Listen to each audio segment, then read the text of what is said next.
बहुत शुक्रिया सर आपके वक्त का। दो मामलात हैं, एक तो यूएई के हवाले से डिस्कस मैं कर रहा हूँ और दूसरा जो अमेरिका और ईरान के बीच तजावीज़ का तबादला हो रहा है और जो सीबीएम के तौर पर कुछ नोशंस को हम ऑब्ज़र्व कर रहे हैं। तो आपकी मुझे एक्सपर्ट ओपिनियन चाहिए इस सिलसिले में।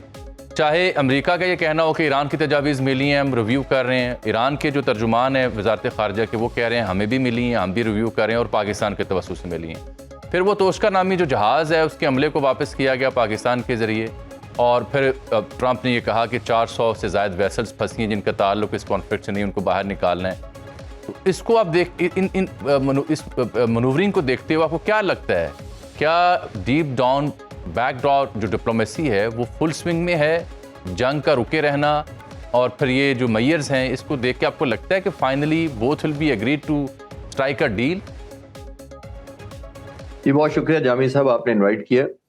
देखिए इस वक्त जो मिलिटरीली जो है वो दोनों मुल्कों ने 40 दिन तक ऑप्शन देख ली और उस तरह मिलिट्री ऑब्जेक्टिव खास तौर पे अमेरिका नहीं हासिल कर सका। फिर यहाँ तक कि दुनिया की सबसे बड़ी नेवी बजाय ये कहने के उन्होंने, आपने देखा कि तबाही मचा दी, एयरफोर्स नेवी को खत्म कर दिया, उसके बावजूद वो स्टेट ऑफ हॉर्मुज़ नहीं खुलवा सकी और उनको काउंटर ब्लॉकेड लगाना पड़ा। उन्होंने बैक एंड पे जाके ब्लॉक कर दिया। तो ये एक सेल्फ डिफेंसिव स्ट्रैटेजी थी मेरे हिसाब से। और उस वक्त से मैं ये कह रहा था इतनी बड़ी शायद नेवी के शायद निशान नहीं है, वो मजबूरन करना चाह रहे हैं, वो प्रेशर में लाना चाह रहे थे चाइना, रशिया और बहुत सारे और ममालिक को। लेकिन फिर वो ये भूल गए कि इसमें जापान और कोरिया जो उनके अपने एलाइज हैं वो भी अलाइनमेंट चेंज कर लेंगे। जापान और कोरिया ने ईरान को अप्रोच करना शुरू कर दिया कि आप हमारे लिए स्पेशल रिलैक्सेशन करके हमारी शिपमेंट को लाने दें। तो आई थिंक बहुत ज्यादा एक डिलेमा क्रिएट हो गया था प्रेसिडेंट ट्रंप के लिए कि डिसीजन मेकिंग का, कि वो किस तरफ जाए, आया बिलीव करें या डील करें। तो दोनों के अंदर उन्होंने एक, मैं कुछ दिन पहले भी अर्ज किया था, क्योंकि चाइना और रशिया का प्रेशर भी माउंट हो गया। तो जब ये एलिमेंट आ गया तो ये ग्लोबल बहुत ज्यादा, सिर्फ ऑयल की प्राइसेस नहीं गिरी थी, बहुत ज्यादा ट्रेड, कमोडिटीज, एक ऑलमोस्ट हॉस्टेज बन गई थी इकोनॉमी। तो मैं कुछ दिन पहले कहा था कि कोई चंद दिन की बात है कि प्रेसिडेंट ट्रंप इसको यूनिलैटरली अनाउंस कर देंगे कि मैं ब्लॉक कर रहा हूँ। लेकिन हैविंग सेड दैट, मैं ये भी नहीं कह रहा कि यूनिलैटरली का मतलब है सुबह उठे उन्होंने ऐलान कर दिया, ऐसा नहीं है। पॉसिबिलिटी बिहाइंड डोर जिसकी आप बात कर रहे हैं, अब मुझे लगता है कि पॉसिबिलिटी है कि ईरान भी किसी ना किसी टर्म पर एक स्टेट ऑफ हॉर्मुज़ को खोलने की बात करेगा। रेसिप्रोकल होगा, ये कॉन्फिडेंस बिल्डिंग मेजर जरूरी होते हैं किसी फॉर्मल एग्रीमेंट पे। लेकिन अफसोसनाक बात यह है, मैं आखिरी जुमले के तौर पर यह ऐड कर रहा हूँ, अफसोसनाक बात यह है कि क्योंकि दोनों ममालिक ने, दोनों अपने अपने लोगों को बताना है, दोनों साइड्स ने बताना है कि जंग हमने जीती है, from the position of strength जीती है, कमजोरी से नहीं जीती है। उसकी वजह से आपने देखा कभी कभी ऐसे बयानात सख्त आ जाते हैं या ऐसी पोस्टरिंग हो जाती है, तो हमें लगता है अपेरेंटली कि डीरेल हो जाएंगे मुज़ाकरात, ये तो नॉन स्टार्टर है। लेकिन मैं कभी मायूस इसलिए नहीं हुआ कि मुझे लगता है ये पार्ट ऑफ ऑप्टिक्स है। ये परसेप्शन और नैरेटिव बिल्ड किया जाता है अपने अपने लोगों के ज़हनों में, ममालिक के, कि ये हम डील जो कर रहे हैं ये पोजीशन ऑफ स्ट्रेंथ से कर रहे हैं। तो आई थिंक ये भी उसी तरह की कड़ी है। चिश्ती साहब, अभी आपने जो चाइना और रूस ने भी शायद जो आपने अभी पैरेलल ड्रॉ किया मिलिट्री माइट का, बिलखुसूस जो नेवल माइट है अमेरिका की, अनप्रेसिडेंटेड है।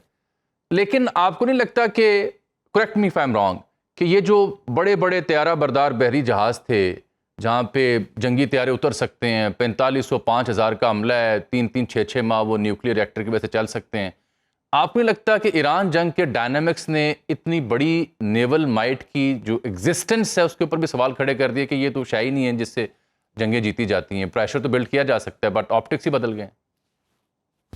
जामी साहब, इसमें थोड़ा सा स्पेशल सर्कमस्टांसेस ऐड कर लें before we jump to a conclusion, जिस तरफ आप इशारा कर रहे हैं। वो डायनामिक्स ये ऐड कर दें कि सबसे ज्यादा मिसकैलकुलेशन अमेरिका ने जो की है मेरी नजर में, वो है ईरान की टेरेन। 50% ईरान की जो टेरेन है वो पहाड़ी इलाका है, अनइवन है, रफ है। वहां पे एडवांटेज क्या है ईरान के लिए? उसमें हाइडिंग आसान है, उसमें टनल्स बनाना आसान है, उसमें प्रेडिक्टेबिलिटी मुश्किल है दुश्मन के लिए, उसके अंदर इंफॉर्मेशन गैदरिंग करना मुश्किल है दुश्मन के लिए। अमेरिका के लिए वहां पे ये भी मुश्किल है कि ट्रुप्स नहीं उतार सका क्योंकि टेरेन अनफ्रेंडली है। तो ये सारी चीजें देखते हुए आपने देखा कोस्ट पर एक और बहुत बड़ा ईरान को एडवांटेज है कि कोस्ट पे कुछ जो पहाड़ है वो बड़े हाई राइजिंग है, जिसका मतलब ये है कि टनल्स के अंदर यहाँ पे असला छुपा के जिस तरह वो फायर करता रहा है, ड्रोन फायर करता रहा है, शायद ड्रोन, उनके पास रात एक मिसाइल है 350 किलोमीटर दूर फायर करता है, 500 किलोमीटर का 500 किलोग्राम का वॉरहेड लेके जा सकता है। तो ये जो वेपनाइजेशन थी इस एरिया की वो मिसरीड की गई। अमेरिका का अभी भी जो बहरी बेड़ा है वो इररेलेवेंट नहीं हुआ ग्लोबली, वहां में और इसमें क्या फर्क है वो पहले ड्रॉ कर लेते हैं, फिर हम बेहतर समझ पाएंगे। देखिए ग्लोबली जब भी अमेरिका ने जितने हमले किए हैं, खासतौर पर इराक की मिसाल कर लेते हैं। इराक में 2003 में भी ऑलमोस्ट इसी तरह की मैसअप किया गया था इंफ्रास्ट्रक्चर को। इराक का एडवांटेज ये था कि वो सारे का सारा डेजर्ट है, ईरान का चौथा हिस्सा है। डेजर्ट के अंदर ना टनल बन सकती है, ना हाइडिंग बन सकती है, ना डिफेंड हो सकता है, ना इंटेलिजेंस गैदरिंग अमेरिका के लिए मुश्किल पेश आई। बिल्कुल ठीक। तो वहां पे डिस्ट्रक्ट करना, उनको तबाही मचाना निस्बतन कहीं आसान था ईरान की निस्बत 2003 में। वही शायद इन्होंने मिसकैलकुलेट किया। फिर उसके लिए एक और थी, ईरान के इराक की कोई रीच नहीं थी इनके बहरी बेड़ों तक, यानी कि इराक के पास ऐसा कोई सिस्टम था नहीं, और उनके पास स्कड मिसाइल थे, वो बड़े रूडिमेंट्री थे, वो इतनी रीच नहीं थी और इतनी एक्यूरेसी नहीं थी, वो इंटरसेप्ट भी हो सकते थे, तो वो यहां तक रीच नहीं थी, ड्रोन का वो जमाना नहीं था। तो इतनी दूर खड़े करके करीब निस्बतन अमेरिका ला सकता था अफोर्डेबिलिटी रिस्क की। अब आपने देखा कि जिस तरह उसके बहरी बेड़ों को डिस्ट्रक्शन हुई है, ईरान के लिए आसान हो गया रीच आउट करना, एक प्रोहिबिटिव कॉस्ट इम्पोज करना। ये एक बहुत बड़ी एम्बैरेसमेंट थी अमेरिका के लिए कि इतना क्लोज क्यों लाया। तो एक और जो ईरान को बहुत बड़ा एडवांटेज था कि पहले अमेरिकी नेवी लड़ती रही है ओपन सी में। मैं इसको कहता होता हूँ ये ब्लू वाटर नेवी थी, यानी बहुत डिस्टेंस पे आप खड़े, कोस्ट के पास आए ना, येलो वाटर के पास ना आए, वहां से स्टैंड ऑफ वेपन्स करें, जाकर एयर डोमिनेंस क्रिएट करें, वापस आकर लैंड कर जाएं। जिस मुल्क पर हमला करके आए हैं वो तो रीच ही नहीं कर सकता इन तक, आपके एसेट्स तक। यहाँ पे ये नहीं था, यहाँ पे स्टेट ऑफ हुजूमत था, जिसको हम कहते हैं ना बंद गली वाला काम। तो बंद गली का अमेरिका में हो गया, ये उसके लिए सूटेबल बिल्कुल नहीं थी ब्लू वाटर नेवी। किसी और जगह अगर आपने खड़ी करनी है, कोरिया के अगेंस्ट जाके 2000 किलोमीटर करेंगे, वहां पॉसिबिलिटी हो सकती है कि हो। लेकिन आई थिंक ईरान का ज्योग्राफिया, उनका ये जो ज्योग्राफिया खास तौर पे स्टेट ऑफ हॉर्मुज के पॉइंट ऑफ व्यू मैं कह रहा हूँ, ये टर्निंग बैटल थी एक्चुअली। बिल्कुल ठीक। अच्छा सर, अब यूएई भी डिस्कशन में आ रहा है, क्योंकि अब तो इसराइलियन चैनल हूँ या बरतानवी अखबार वो छाप रहे हैं उनके इसराइल के साथ जो स्ट्रेटेजिक अलायंस है या उनकी अपनी जो अगली मंतक है, कहाँ उन्होंने तकिया करना है। लेकिन मैं देख रहा हूँ कि 45 करोड़ पाउंड रोज़ाना का नुकसान दुबई पहले जैसा नहीं रहा, डिस्पाइट द फैक्ट कि उन्होंने अपना जो अलायंस है, क़िबला है, वो बदला है। Why Dubai got hit this much? उसके पीछे स्ट्रेटेजिक रीजंस क्या हैं? Why it was easier for Iran to target Dubai? एक तो देखिए ज्योग्राफिकली करीब था निस्बतन, एक बात तो ये थी। दूसरा डिप्लोमेटिकली भी निस्बतन इजराइल के ज्यादा करीब है यूएई जो है। अभी जो खबरें आ रही हैं कि उसने अपना जो आयरन डोम है डिप्लॉय कर दिया है, वेरीफाई तो भी करना मुश्किल है, लेकिन ये एक एलिमेंट ऑफ क्लोजनेस भी था। और शायद ये ईरान को लगता हो, ये मेरा अपना एनालिसिस है, मेरे पास तो कंफर्मेशन तो नहीं हो सकती। जी ठीक। ईरान का पॉसिबिलिटी उसको लगता था कि अगर मैं इसको हिट करूंगा तो ज्यादा मैं इजरायली जो इंटरेस्ट हैं उनको हिट करूंगा। और ये देखा आपने कि रिलेटिवली ज्योग्राफिकली भी मैंने अर्ज किया आसान था, और फिर बाद में हमने देखा भी कि जीसीसी से सबसे पहले अलहदा हो गया यूएई। फिर हमने ये भी देखा कि न्यू फाउंड उन्होंने एक अलायंसेस भी बनाने शुरू कर दिए हैं। तो आई थिंक टाइम ने खुद ही साबित कर दिया है कि ईरान का उस तरह का स्पेकुलेट करना इसके बारे में वो शायद दुरुस्त साबित हुआ कि उसकी क्लोजनेस निस्बतन एज कंपेयर टू जो जीसीसी के दूसरे ममालिक हैं उनकी निस्बत इजराइल या अमेरिकन प्रेसिडेंट के साथ ज्यादा है। और अभी आपने देखा एक और भी रीजन है, मैं उस पर भी कमेंट कर देता हूं कि बुनियादी तौर पर ये इजराइल की इंटरेस्ट में भी है इस वक्त कि ये जीसीसी ममालिक पे थोड़ा तफरका पड़े।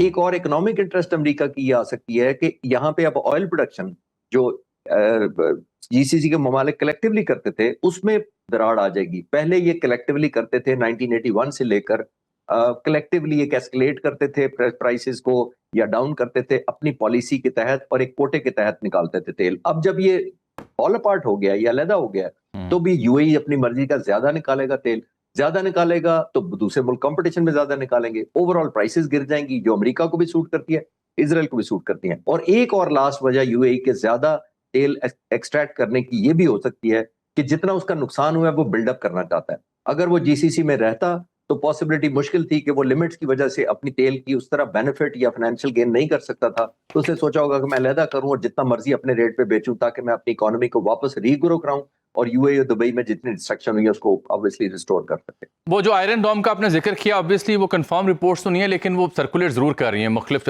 सोर्सेज के हवाले से, मीडिया और कुछ एनालिस्ट जो है उसके ऊपर कमेंट्री कर रहे हैं। लेकिन जो इसराइलियन चैनल 12 है उसकी रिपोर्ट में देख रहा था, वो कहते हैं जी जो उनके बीच, दोनों ममालिक के बीच जो दिफाई मुआहदा है उसको उसके हवाला देते कि लेज़र पर मबनी एक दिफाई प्लेटफॉर्म है जो यूएई को दिया जा रहा है कि जो ईरानियन ड्रोन्स हैं शाहिद, वो अगर आ रहा हो तो 20 किलोमीटर पहले ये सिस्टम उसे डिटेक्ट कर सकता है।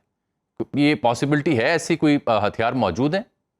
उनकी अफादियत क्या होगी? देखिए इसमें सबसे अफादियत तो इस तरह की चाइना की एडवांसमेंट है और इसराइल ने भी इस पर काम किया है। और ये इतनी नई टेक्नोलॉजी है, मेरा ख्याल है ये मीडिया रिपोर्टिंग ज्यादा है, एक डेटरेंस क्रिएट की जा रही है। मेरा ख्याल है कि इतनी जल्दी ट्रांसफर टेक्नोलॉजी और वेपन्स का इतना आसान नहीं होगा। नंबर वन, ये एक ट्रायल और टेस्टेड अभी अभी शुरू हुआ है ये लेजर डेजिग्नेशन का, जिसके ऊपर ज्यादा लीथल वेपन आ गए हैं। लेकिन जाहिर है उससे भी इकोनॉमिकल तो यूक्रेन ने जो किया हुआ है, उसने काउंटर किया, फिजिकली एक काउंटर ड्रोन बनाया जो जाकर इंटरसेप्ट करके ड्रोन को, जो शाहिद ड्रोन की एक वर्जन रशिया ने ली थी, जिसको उन्होंने इलेक्ट्रॉनिकली भी और इम्पैक्ट वाइज और war head point of view से भी बढ़ाया था रशिया ने, उसको यूक्रेन ने बहुत ही इकोनॉमिकल, शायद वो उस शायद ड्रोन से भी शायद कोई 4 गुना कीमत कम है, जिसे वो इंटरसेप्ट कर रहा है। और यूएई ने मेरा ख्याल है कि ये भी र्यूमर्स हैं, स्पेकुलेशन है कि यूक्रेन से भी राब्ता किया है कि वो उन ड्रोन्स को करे। तो मुझे लगता है ये वो कहीं इकोनॉमिकल होगी एज कम्पेयर टू जो इजराइल की डिपेंडेंसी होगी। और आपको भी पता है कि इजराइल की डिपेंडेंसी का मतलब और क्वेश्चन मार्क बाद में कैसा हो सकता है। बिल्कुल ठीक। मैं ये समझना चाह रहा हूँ कि ये अगर हफ्ते दो अंदर अंदर कोई मामला फहमी नहीं होती, किसी डील की जानिब नहीं जाते, तो क्या अमेरिका सबसे पहले एग्जॉस्ट होगा या ईरान भी एग्जॉस्ट हो सकता है?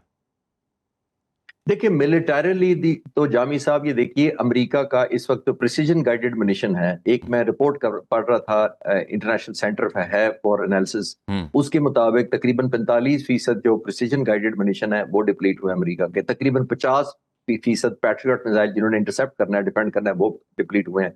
जिन्होंने ऑफेंस करना है प्रिसीजन से, वो है टॉमाहॉक मिसाइल, उसकी को 35% डिप्लीट हुआ है उनका। तो ओवरऑल अगर 40 to 45% डिप्लीशन अमेरिका की हुई है तो बड़ी खतरनाक है। जो पैट्रियट फायर किए गए हैं, जो इन्होंने 8 दिनों में 2000 फायर कर दिए गए थे, वो अमेरिका एक साल में 90 बनाता है सिर्फ। इस कंपनी को डबल भी करते हैं तो आप इमेजिन करें कितने साल लगेंगे। पहली बात, कॉस्ट तो छोड़ भी देते हैं कि 4 मिलियन है। दूसरा एक एलिमेंट मैं अक्सर इस पर जिक्र करता हूं कि ये ज़हन में रखना चाहिए हमें कि जब अमेरिका का 45% असला ड्रॉप हो जाता है या म्यूनिशन डिप्लीट हो जाता है और ईरान का 55% हो जाता है, तो इसमें कोई पॉजिटिव अमेरिका के लिए नहीं है, बहुत खतरनाक बात है। ईरान के लिए इतना कंसर्निंग नहीं है क्योंकि ईरान ने डिफेंड करना है अमेरिका और इजराइल के खिलाफ अपने आप को। प्रेसिडेंट ट्रंप के पास अगर असला कम होता है और अमेरिका के पास असला कम होता है तो उसने तो ग्लोबल जिम्मेदारियां पूरी करनी होती है, उसने तो ग्लोबल डिटर करके रखना, उसने हर मिस एडवेंचर इजराइल का डिफेंड करना होता है। उसने यूक्रेन को सपोर्ट कर रहा है, पिछले 5 साल से अमेरिका कर रहा है। उसने ताइवान के खिलाफ जो चाइना का पोस्टरिंग होती है उसको डिटर करता है। Very true. तो बेसिकली अमेरिका के असले का ड्रॉप का मतलब है अमेरिका ने खुद खिड़की ऐसी खोल दी है जिसको कहेंगे विंडो ऑफ वल्नरेबिलिटी। यानी कि आप खुद वल्नरेबल हो गए हैं क्योंकि आप पर किसी दुश्मन ने हमला नहीं किया था। This was a war of choice. जब आप चले गए, इतना मैसिव डिप्लीशन कर दिया आपने, टेक होम नहीं हुआ। इसीलिए आपने देखा, आखिरी बात इसके ऊपर यह है कि इसीलिए आपने देखा कि प्रेसिडेंट ट्रंप को ये एडवाइस किया गया था कि आप बजाय ईरान की डिस्ट्रक्शन करते रहें और एमुनिशन और ज्यादा एक्सपैंड करें, आप काउंटर ब्लॉकेड कर दें, वो थ्रेट बेस्ड होगा, उसमें वेपन भी बच जाएंगे आपके और आपका ऑब्जेक्टिव, स्ट्रेटेजिक ऑब्जेक्टिव और मिलिट्री ऑब्जेक्टिव भी हासिल हो जाएगा। तो ये उसी की कंटिन्यूएशन मैं महसूस कर रहा हूँ।